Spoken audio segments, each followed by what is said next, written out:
I think that WOF came to Berlin at the right time with the right topic. It's mainly about housing here, and Berlin has quite something to offer.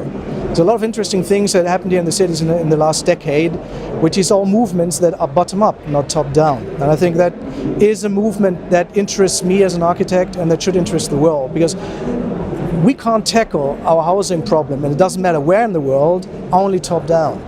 We have to engage with the communities, and we have to help them create and develop their communities themselves. So the idea of the Baugruppe, that you have an architect and a couple of people that just want to live together and have an idea how to do that, that they purchase the land, that they develop the architecture and they get it built. You don't need a developer, you don't need a marketing agency. You bring down the prices quite dramatically, and you get architecture with dignity because it's for people. So I think these things are interesting, and Berlin has quite some experience in that field. So I think WOF is here at the right time. That's why I wanted to be part of it. We don't really have role models. We don't. I mean, there are things that influence us. In school, I was a big fan of the work of Palladio Michelangelo, because I had a professor that could relate that work to Le Corbusier. And that was interesting, how architecture is invented. It doesn't matter what kind of time, right? If there is, a lot of role models, we draw innovation and spatial thinking from nature. Big fans of going into the wave or onto the mountains or into the forest.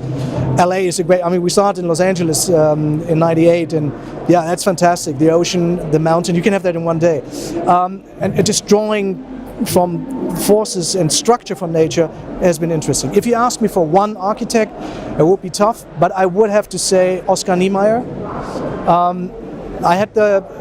I was lucky enough to meet him before he died just a couple of years ago in Rio, and visiting his work, I always thought, yeah, that's impressive work, but it's kind of a one-liner, and they actually are there. His architecture is quite impressive, and it's quite subtle, actually. But what really strikes me, and that's also something I wasn't really that much aware of, is his social work.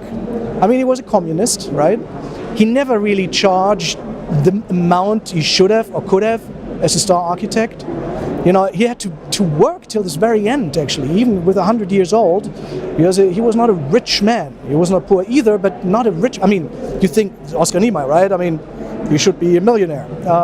Because he never charged, he just charged normal architectural fees, building capitals, but his social work, his design for schools, his design, his modular design for the people is something that really impressed me. It's something we call the hybrid office, where yes, you do maybe 5-star avant-garde dynamic architecture.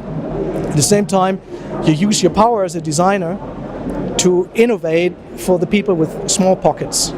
So you really have an impact, right? That usually has nothing to do with money, but with the right idea and a big heart, right?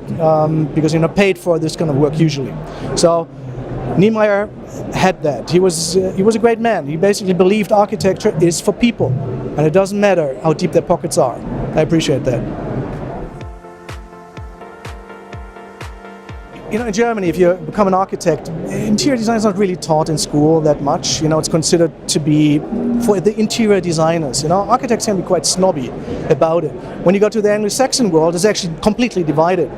There's the architect and there's an interior designer. Sometimes the interior designer is the interesting person. The hotel architecture, for example, is not interesting, and you have to save the building, actually invent the hotel on the interior. So we have done interiors all our lives. We love it. It's easier and faster to do something that is spectacular and has a visual impact, because you don't fight with the enemy, water, right, that much. But again, for us, it's not a differentiating. If we do a design, we want to do the outside and the inside. We want to do the furniture as well. We want to create what the Germans call Gesamtkunstwerk, a place and an environment, of course, is stronger if you have a certain concept, if you get to touch the little things that you actually touch, and the outer skin and everything that's in it. So we don't believe in the boundary between architecture and interior. We take interior very, very seriously. There's a lot of architecture that is nice from the outside and it's interesting. You get one good shot that you publish, and then you go inside and you realize he hasn't thought about the interior at all. And it's really not really thought of or interesting spaces. So a good architecture has both. So interior is very, very important.